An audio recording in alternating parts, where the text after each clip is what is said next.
സമയം സമയം 22 ജൂലൈ 2020 രാവിലെ 6:30 മണി. സ്ഥലം അഴിയൂർ. CI രാജേഷിന്റെ വീട്. ടേബിളിൽ ഇരിക്കുന്ന മൊബൈൽ നീണ്ട റിംഗ് ചെയ്തു നിൽക്കുന്നു. വീണ്ടും റിംഗ് ചെയ്യുന്ന ഫോൺ രാജേഷ് വന്നു എടുക്കുന്നു. ഹലോ സർ, പാടത്തിനടുത്തുള്ള പഞ്ചായത്ത് കിണറിന് അടുത്തായി ഒരു ബോഡി സ്പോട്ട് ചെയ്തു. ഹോ, ഓക്കേ. മാത്യു അവിടെ എത്തിയോ? ഇല്ല സർ. ഇപ്പോൾ ചായക്കടക്കാരൻ സ്റ്റേഷനിൽ വിളിച്ചു പറഞ്ഞതാ. കൂടുതൽ വിവരങ്ങൾ ഇല്ല. ഞാൻ അങ്ങോട്ട് ഇറങ്ങാൻ നോക്കുന്നു. ഓകെ, ഞാൻ അങ്ങോട്ടു എത്തിക്കോളാം മാത്യു. രാജേഷ് ഫോൺ കട്ട് ചെയ്തു. ഒരു ചെറിയ പരിഭ്രമവും വരാനിരിക്കുന്ന ദിവസങ്ങളും അയാളുടെ മുഖത്തു ഒരുമിച്ച് നിഴലിച്ചു. ഫോൺ എടുത്ത് അയാൾ വീണ്ടും ആരെയോ ഡയൽ ചെയ്തുകൊണ്ട് പുറത്തേക്ക് നടന്നു. ജീപ്പിൽ കയറി അങ്ങോട്ട് തിരിച്ചു. ഇരുവശങ്ങളിലും കോൾ പാടങ്ങളുള്ള നീണ്ട വഴി. വഴി അവസാനിക്കുന്നിടത്ത് വലിയ പാതിയിടിഞ്ഞ കിണർ. അതിനോട് ചേർന്ന് റോഡിനു ചേർന്ന് പാർക്ക് ചെയ്തിരിക്കുന്ന ഒരു കാർ. കാറിനു ചുറ്റും ഒരു വലിയ ജനാവലി തന്നെ തിങ്ങിക്കൂടിയിരിക്കുന്നു. ന്യൂസ് മീഡിയ ക്യാമറകളും മൊബൈൽ ക്യാമറകളും മൃതദേഹത്തിന്റെ സൗന്ദര്യം പകർത്താനായി വെമ്പൽ കൊണ്ടുനിന്നു. SI മാത്യുവും 4 പോലീസുകാരും അവരെ നിയന്ത്രിക്കാൻ നന്നെ പണിപ്പെടുന്നു. ഫോറൻസിക് ഉദ്യോഗസ്ഥർ കാറും ഡ്രൈവിംഗ് സീറ്റിലിരുന്ന മൃതദേഹത്തെയും പരിശോധിച്ചുകൊണ്ടിരുന്നു. CI രാജേഷ് ജീപ്പ് അവിടെ അടുത്തായി പാർക്ക് ചെയ്ത് SI മാത്യുവിന്റെ അടുത്തേക്ക് വന്ന് കാര്യങ്ങൾ തിരക്കി. സർ, രാവിലെ ആ കാണുന്ന ചായക്കടയിൽ ഇരുന്നവരാണ് ഇവിടെ പതിവില്ലാതെ കാർ കിടക്കുന്നത് കണ്ട് ചെക്ക് ചെയ്തത്. മരിച്ചയാളുടെ പേര് സനൽ. ആളൊരു ടാക്സി ഡ്രൈവർ ആണ്. 40 വയസ്സ് പ്രായം. ശരീരത്തിൽ ഒരുപാട് മർദ്ദനത്തിന്റെ പാടുകൾ ഉണ്ട്. പേഴ്സിലെ പൈസയോ കയ്യിൽ ഉണ്ടായിരുന്ന സ്വർണ്ണ മോതിരമോ ഒന്നും തന്നെ പോയിട്ടില്ല. ഇത്രയും മാത്രം ആണ് ഇപ്പോഴത്തെ ഇൻഫോ. ഓക്കെ മാത്യു, എനിക്ക് SP ഓഫീസിലേക്ക് ഒന്ന് പോകേണ്ടതുണ്ട്. വൈകിട്ട് നമുക്ക് സ്റ്റേഷനിൽ മീറ്റ് ചെയ്യാം. എന്തെങ്കിലും ആവശ്യം ഉണ്ടെങ്കിൽ വിളിക്കാൻ മടിക്കേണ്ട. Seems start of good days for us, Rajesh ചിരിച്ചുകൊണ്ട് പറഞ്ഞു. സ്പോട്ടിൽ പോയി കാര്യങ്ങൾ നിരീക്ഷിച്ചതിനു ശേഷം ഫോറൻസിക് വിദഗ്ധരുമായി എന്തോ സംസാരിച്ചു. എന്നിട്ടയാൾ ജീപ്പെടുത്ത് SP ഓഫീസിലേക്ക് നീങ്ങി. Azhiyur police station. സമയം വൈകിട്ട് 5 മണി. രാജേഷിന്റെ റൂമിലേക്ക് മാത്യു ഒരു ഫയലുമായി കടന്നുവന്നു. മുൻപിലുള്ള സീറ്റിലിരുന്ന് ഫയൽ രാജേഷിന് കൈമാറി. സർ, ഇത് നമ്മൾ വിചാരിച്ചതിലും കോംപ്ലക്സ് കേസ് ആണ്. അറിഞ്ഞ വിവരങ്ങൾ എല്ലാം അതിലുണ്ട്. എങ്കിലും ഞാൻ ചുരുക്കി പറയാം. കാലത്ത് പറഞ്ഞ വിവരങ്ങൾ ഒക്കെ ശരിയാണ്. മരിച്ചത് 40 വയസ്സുള്ള സനൽ. ടാക്സി ഡ്രൈവർ ആണ്. മരണം നടന്നിരിക്കുന്നത് ഇന്നലെ രാത്രി 8-നും 9-നും ഇടക്കാണ്. മരണകാരണം തലയ്ക്കു ഏറ്റിട്ടുള്ള ക്ഷതമാണ്. മാത്രമല്ല ശരീരത്തിൽ ഒരുപാട് മുറിവുകളും ചതവുകളും ഉണ്ട്. മരണത്തിനു മുൻപ് അയാൾ ഒരുപാട് മർദ്ദനം ഏറ്റിരിക്കാം. ഒരു പക്ഷേ ദിവസങ്ങളോളം. Mathew, what you mean? ദിവസങ്ങളോളം അയാൾ മർദ്ദനം ഏൽക്കണമെങ്കിൽ ആരെങ്കിലും അയാളുടെ കൂടെ ദിവസങ്ങൾ ഉണ്ടാകണ്ടേ? ഇവിടെ അയാൾ അയാളുടെ ടാക്സിയിൽ ആയിരുന്നല്ലോ ഉണ്ടായിരുന്നത്. സർ, ഇവിടെയാണ് ഞാൻ പറഞ്ഞ കോംപ്ലക്സിറ്റി. അയാൾ ഒരാഴ്ചയായി മിസ്സിംഗ് ആണ്. ഇരവിമംഗലം പോലീസ് സ്റ്റേഷനിൽ സനലിന്റെ ഭാര്യ മാൻ മിസ്സിംഗ് കംപ്ലൈന്റ് രജിസ്റ്റർ ചെയ്തിട്ടുണ്ട്. പിന്നെ ആ കാർ അയാളുടേതല്ല. ആ കാർ ഒരു അഡ്വക്കേറ്റ് രാമചന്ദ്രന്റെ ഉടമസ്ഥതയിൽ ആണ്. അയാളുടെ ഡീറ്റെയിൽസ് ട്രേസ് ചെയ്തു. അയാളുടെ ഭാര്യ പറയുന്നത് ഇന്നലെ രാത്രി ഏതോ ഒരു സുഹൃത്തിനെ കാണാൻ പോയി, പിന്നീട് ഒരു വിവരവും ഇല്ല എന്നാണ്. മൊബൈലും സ്വിച്ച്ഡ് ഓഫ്. അതേ വക്കീൽ ആണേലും കൊലപാതകം ചെയ്താൽ ഒന്നു മുങ്ങും. സ്വാഭാവികം, രാജേഷ് ചിരിച്ചുകൊണ്ട് പറഞ്ഞു. അവർ തമ്മിൽ കണക്ട് ചെയ്യാൻ എന്തെങ്കിലും leads? Sir, nothing as of now. പിന്നെ എനിക്കെന്തോ അങ്ങനെ ഒരു സംശയം തോന്നുന്നില്ല. കാരണം അയാളാണ് ഇത് ചെയ്തതെങ്കിൽ സ്വന്തം കാറിൽ ഡെഡ് ബോഡി ഉപേക്ഷിച്ചു പോകുമോ? അതും ഒരു അഡ്വക്കേറ്റ്. മാത്യു, ഒരുപക്ഷെ അയാൾ കൊല്ലാൻ തീരുമാനിച്ചല്ല വന്നതെങ്കിലോ? പെട്ടെന്നുണ്ടായ പ്രകോപനത്തിലോ മറ്റോ ഒരുപക്ഷെ സംഭവിച്ചുകൂടെ? അപ്പോൾ ഉണ്ടായ പാനിക്കിൽ ഒരുപക്ഷെ വണ്ടി പോലും ഉപേക്ഷിച്ച് അവിടുന്ന് പോയതാകാനും ഒരു ചെറിയ ചാൻസ് ഇല്ലേ? സർ, പക്ഷേ അപ്പോഴും സനലിന്റെ ഒരു ആഴ്ചയായുള്ള തിരോധാനം, അയാളുടെ ശരീരത്തിലെ ദിവസങ്ങളായുള്ള ടോർച്ചേഴ്സ്, അതിനൊന്നും ഉത്തരം നമ്മുടെ പക്കൽ ഇല്ല. ഒന്നും ഇപ്പോൾ തള്ളിക്കളയുന്നില്ല സർ. ഓക്കേ. ഇനി എന്താണ് പ്ലാൻ മാത്യു? നാളെ സനലിന്റെ കൂടുതൽ വിവരങ്ങൾ ഫാമിലിയിൽ നിന്നും ഇരവിമംഗലം സ്റ്റേഷനിൽ നിന്നും ശേഖരിക്കണം. ബാക്കി കാര്യങ്ങൾ പിന്നീട് തീരുമാനിക്കാം എന്നാണ് പ്ലാൻ. ഓക്കെ മാത്യു, എങ്കിൽ നടക്കട്ടെ. Keep me posted. ശനിയാഴ്ച സുധീർ സർ മീറ്റിംഗ് വച്ചിട്ടുണ്ട്. We need to show something concrete. Sure sir. Mathew അവിടെ നിന്നും ഇറങ്ങി. സമയം 25 ജൂലൈ 2020 ശനി രാവിലെ 11:30. സ്ഥലം ഡിവൈഎസ്പി സുധീറിന്റെ ഓഫീസ്. തുറന്നിട്ട ഗേറ്റിലൂടെ കടന്നുവരുന്ന ജീപ്പ് പാർക്ക് ചെയ്ത് മാത്യുവും 2 പോലീസുകാരും അതിൽ നിന്നും ഇറങ്ങി എന്തൊക്കെയോ സംസാരിച്ചുകൊണ്ട് ഓഫീസിലേക്ക് വേഗത്തിൽ കയറിപ്പോകുന്നു. Sir, may I get in? Yes, there he is. തന്റെ വിശ്വസ്തൻ ഇങ്ങെത്തിയല്ലോ, ഡിവൈഎസ്പി സുധീർ മുൻപിലെ ചെയറിൽ ഇരിക്കുന്ന രാജേഷിനോടായി പറഞ്ഞു. എന്നിട്ട് തുടർന്നു. തന്റെ സുപ്പീരിയർ പറയുന്നത് കേസ് വളരെ കോംപ്ലിക്കേറ്റഡ് ആണെന്നാണ്. ബട്ട് അതിലും ഉറപ്പോടെ പറയുന്നത് താൻ ഇത് എന്തായാലും സോൾവ് ചെയ്യും എന്നുമാണ്. എന്ത് കൂടോത്രം ആണെടോ താൻ ചെയ്തത്? സുപ്പീരിയർ ഇങ്ങനെ ഓക്കെ അഭിപ്രായം പറയാൻ എന്തെങ്കിലും ഉണ്ടേൽ നമ്മൾക്കുകൂടെ അറിയട്ടെ. Nothing sir. മാത്യു ചിരിച്ചുകൊണ്ട് പറഞ്ഞു. ഓക്കെ, ജോക്സ് അപ്പാർഡ്, എന്താണെടോ കേസിന്റെ സിറ്റുവേഷൻ? സുധീർ ചോദിച്ചു. അടുത്തു നിന്ന കോൺസ്റ്റബിളിന്റെ കൈയിൽ നിന്നും ഒരു വലിയ ഫയൽ വാങ്ങി ഡിവൈഎസ്പിക്കു കൈമാറിക്കൊണ്ട് മാത്യു പറഞ്ഞു തുടങ്ങി. സർ, ഇതുവരെയുള്ള ഡീറ്റെയിൽസ് അതിലുണ്ട്. ഇതുവരെ നമ്മൾ അറിഞ്ഞ കാര്യങ്ങൾ ടൈംലൈനിൽ പറയാം. ആദ്യം ഞാൻ അന്വേഷിച്ചത് സനലിനെ പറ്റിയാണ്. കഴിഞ്ഞതിന്റെ മുൻപത്തെ ചൊവ്വാഴ്ച, അതായത് 14 ജൂലൈ 2020 പതിവുപോലെ സനൽ വീട്ടിൽ നിന്നും സ്വന്തം ടാക്സിയുമായി ഇറങ്ങുന്നു. പറയത്തക്ക പ്രത്യേകതകളോ ഭയമോ ഒന്നും തന്നെ അന്നോ അതിനു മുന്നുള്ള ദിവസങ്ങളിലോ സനൽ പ്രകടിപ്പിച്ചിട്ടില്ല. രാവിലെ ചില്ലറ ട്രിപ്പുകൾ പോയതിനു ശേഷം വൈകുന്നേരത്തോടെ ഒരു എയർപോർട്ട് ട്രിപ്പിന് പോയി തിരിച്ചു വന്നിട്ടുണ്ട്. യൂബർ ഡ്രൈവർ ആയും ഓടാറുള്ള അയാൾ രാത്രി 10:35 പള്ളിക്കുന്ന് സ്റ്റേഷനിൽ നിന്നും ഒരു കുടുംബത്തെ പിക്ക് ചെയ്ത് 11:20 മണിയോടെ അവരെ ജവഹർ നഗറിൽ ഇറക്കി. യൂബർ ഓഫീസിൽ നിന്നും ആ ഫാമിലിയിൽ നിന്നും അത് വെരിഫൈ ചെയ്തിട്ടുണ്ട്. ഫാമിലിയുമായുള്ള യാത്രക്കിടയിൽ അയാൾക്കു ഒരു കാൾ മാത്രമാണ് വന്നത്. അത് അയാളുടെ ഭാര്യ വിളിച്ചതാണെന്നു ഭാര്യയും സമ്മതിച്ചിട്ടുണ്ട്.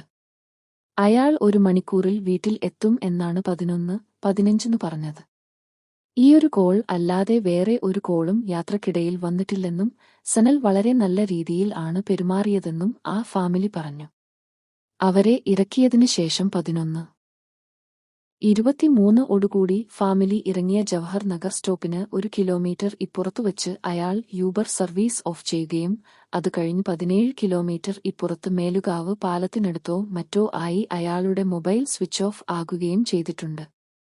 വെളുപ്പിന് വരെ സനലിനെ കാത്തിരുന്നു കാണാഞ്ഞ ഭാര്യ രാവിലെ സുഹൃത്തുക്കളോട് തിരക്കുകയും ഉച്ചകഴിഞ്ഞും ഒരു പുരോഗതിയും കാണാതെ ഇരവിമംഗലം പോലീസ് സ്റ്റേഷനിൽ പരാതി കൊടുക്കുകയും ചെയ്തു. അവരുടെ അന്വേഷണത്തിലും ഇതിൽ കൂടുതൽ വിവരങ്ങൾ ഒന്നും തന്നെ കിട്ടിയിട്ടില്ല. അവർ അവസാനം സഞ്ചരിച്ച ഫാമിലിയെ ചോദ്യം ചെയ്തെങ്കിലും ഒന്നും തന്നെ സംശയിക്കത്തക്കതായില്ല എന്നാണ് പറഞ്ഞത്. ഞാനും അവരുമായി സംസാരിച്ചു. അവരെ സനലുമായോ അഡ്വക്കേറ്റ് രാമചന്ദ്രനുമായോ കണക്ക് ചെയ്യാൻ ഒന്നും തന്നെ ഇല്ല. What about advocate? അയാളെപ്പറ്റി കൂടുതൽ എന്തെങ്കിലും? സുധീർ ചോദിച്ചു. Yes sir.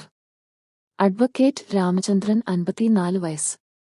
മിസ്സിംഗ് ആകുന്നതിനു മുൻപ് ഒരു കോളും സനലുമായി ബന്ധിപ്പിക്കാൻ ഇല്ല. ജൂലൈ 21 രാവിലെ കോടതിയിൽ പോയി വൈകിട്ട് 5 മണിയോടെ തിരിച്ചുവന്നു. അതുകഴിഞ്ഞ് വീട്ടിൽ തന്നെ രാത്രി 11 വരെ ഉണ്ടായിരുന്നു.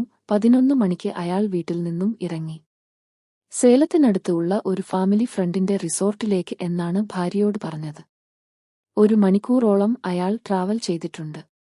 അയാളുടെ ഫോൺ സ്വിച്ച് ഓഫ് ആകുന്നത് 12 മണിയോടത്ത് അഴിയൂർ പാടത്തിന്റെ അടുത്ത് വച്ച്. പിറ്റേന്ന് രാവിലെ 6:20 മണിയോടുകൂടി ചായക്കടയിലേക്ക് വന്ന ആളുകൾ അഡ്വക്കേറ്റിന്റെ കാറും സനലിന്റെ ബോഡിയും കാണുന്നു. സേലത്തുള്ള അഡ്വക്കേറ്റിന്റെ ഫാമിലി ഫ്രണ്ടിനെ ഞാൻ കോണ്ടാക്ട് ചെയ്തു നോക്കി. അയാളും ഇതുതന്നെയാണ് പറയുന്നത്. അയാൾ രാവിലെ ആയിട്ടും കാണാതായപ്പോൾ അഡ്വക്കേറ്റിന്റെ ഭാര്യയെ വിളിച്ചു. അങ്ങനെ 10 മണിയോടുകൂടിയാണ് നമ്മുടെ സ്റ്റേഷനിൽ വിളിച്ചു പറയുന്നത്. Very good info Mathew. But തനിക്ക് എന്തു തോന്നുന്നു? വക്കീൽ ആയിരിക്കുമോ അതോ ഒരു മൂന്നാമൻ ഉണ്ടോ? രാജേഷ് ചോദിച്ചു. അറിഞ്ഞത് വെച്ച് വളരെ ബുദ്ധിമാനായ ക്രിമിനൽ ലോയർ ആണ് രാമചന്ദ്രൻ. പല വമ്പന്മാരെയും പല കേസുകളിൽ നിന്നും രക്ഷിച്ചിട്ടുണ്ട്. സോ അയാളുടെ പിടിപാടുകൾ ഉന്നതരായ ഒരുപാട് പേരിലേക്ക് പടർന്നു പന്തലിച്ചു കിടക്കുന്നു. പിന്നെ അയാളെപ്പറ്റി വേറെ ഒരു ഇൻഫോ, കുറച്ചു കാലമായി റിയൽ എസ്റ്റേറ്റും വേറെ പല ബിസിനസ്സും ഉണ്ടെന്നാണ്. ഒരുപാട് ശത്രുക്കൾ ഉണ്ടാകും. സോ അയാൾ ഒരു വിക്ടിമോ കൽപിരിറ്റോ ആകാൻ ഉള്ള സാധ്യതകൾ നിലനിൽക്കുന്നു, മാത്യു പറഞ്ഞു. അയാൾ ഒരു ചീങ്കണ്ണി ആണെന്ന് എനിക്കും മനസ്സിലായി. ചൊവ്വാഴ്ച തൊട്ട് എല്ലായിടത്തുനിന്നും പ്രഷർ വരുന്നുണ്ട് അയാളെ കണ്ടുപിടിക്കാൻ. ബട്ട് എനിക്കെന്തോ അയാൾ ഒരു ഡബിൾ ഗെയിം കളിക്കുകയാണോ എന്നൊരു ഡൗട്ട്. ഒരുപക്ഷെ നമ്മൾ ചിന്തിക്കാത്ത എന്തോ ഒരു കളി.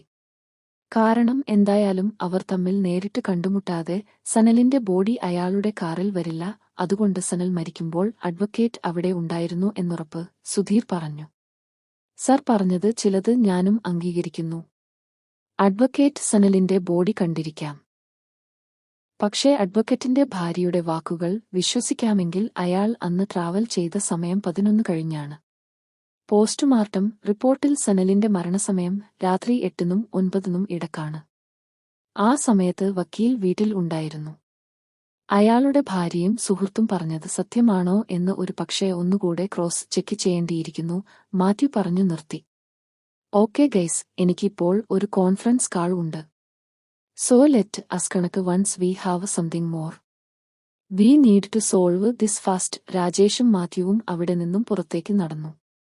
അവിടെ നിന്നും രാജേഷ് അഡ്വക്കേറ്റ് രാമചന്ദ്രന്റെ വീട്ടിലേക്ക് പോയി. അയാളുടെ ഭാര്യയുമായി സംസാരിക്കുന്നു. അതേസമയം മാത്യു സനലിന്റെ കൂടെ അവസാനമായി സഞ്ചരിച്ച കുടുംബത്തെ ഒന്നുകൂടെ കാണുന്നു. പിറ്റേന്ന് രാജേഷും മാത്യുവും മേലുകാവ് പാലത്തിന്റെ പ്രാന്തപ്രദേശങ്ങളിലും സനലിന്റെ ബോഡി കിടന്ന അഴിയൂർ പഞ്ചായത്ത് കിണറിന്റെ അടുത്തും പോലീസുകാരോടുകൂടി പരിശോധിക്കുന്നു.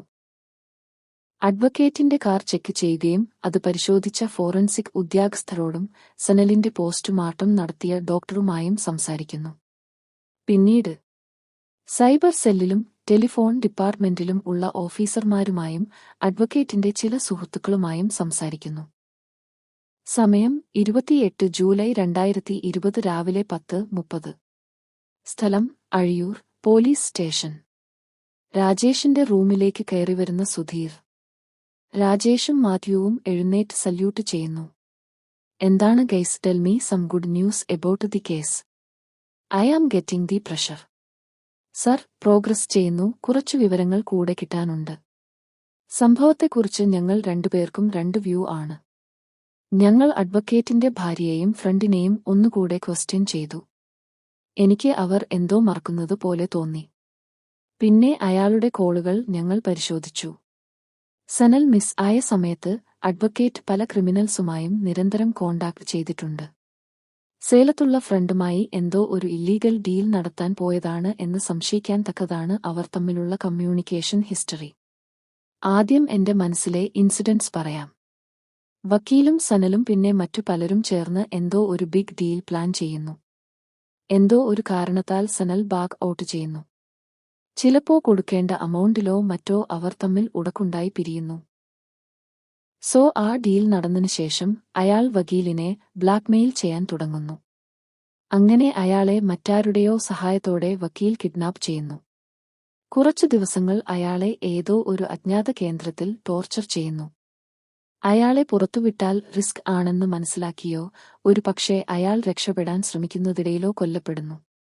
മൂന്നാമൻ സനൽ മരിച്ച വിവരം വക്കീലിനെ അറിയിക്കുന്നു. വക്കീൽ സേലത്തേക്ക് പോകുകയാണെന്നും പറഞ്ഞു വീട്ടിൽ നിന്നും ഇറങ്ങുന്നു. മൂന്നാമൻ ബോഡിയും കൊണ്ട് അഴിയൂർ പാടത്തിനടുത്ത് വരുന്നു. ഒരു പക്ഷേ തന്റെയും ലൈഫ് അപകടത്തിലാണെന്ന് കാണിക്കാനോ മറ്റോ, അല്ലെങ്കിൽ സുകുമാരക്കുറുപ്പ് മോഡൽ ഇൻഷുറൻസ് ഫ്രോഡ് പോലുള്ള എന്തെങ്കിലും പരിപാടി ചെയ്യാനോ മറ്റോ ശ്രമിക്കുന്നു. എന്നാൽ അയാളുടെ ശരീരം തന്റെ കാറിൽ വച്ച സമയം ആരെങ്കിലും ആ വഴി വരുന്നു എന്ന് മനസ്സിലാക്കി. മൂന്നാമൻ വന്ന കാറിൽ അവർ രണ്ടുപേരും രക്ഷപ്പെടുന്നു. രാജേഷ് തുടർന്നു. വക്കീലുമായി നിരന്തര സമ്പർക്കം പുലർത്തിയ 5ഓളം പേരെ ഐഡന്റിഫൈ ചെയ്തിട്ടുണ്ട്. നമ്മൾ അവരുടെ കാൾ ഡീറ്റെയിൽസ് കൂടെ ട്രേസ് ചെയ്തുകൊണ്ടിരിക്കുന്നു സർ. എന്തെങ്കിലും ഒരു ബ്രേക്ക് ത്രൂ ഉടൻ പ്രതീക്ഷിക്കുന്നു.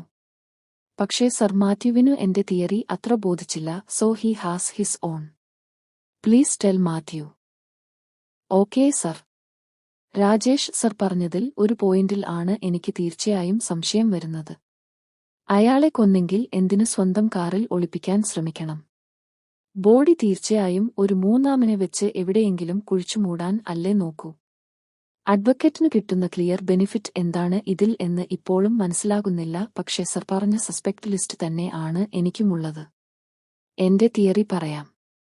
രാജേഷ് സർ പറഞ്ഞപോലെ സനലും വക്കീലും പിന്നെ ഈ പറഞ്ഞ 5 പേരിൽ ആരൊക്കെയോ ചേർന്ന് എന്തോ ഡീൽ പ്ലാൻ ചെയ്യുന്നു. പക്ഷേ വക്കീലും സനലും എന്തോ കാരണത്താൽ അവരുമായി തെറ്റുന്നു.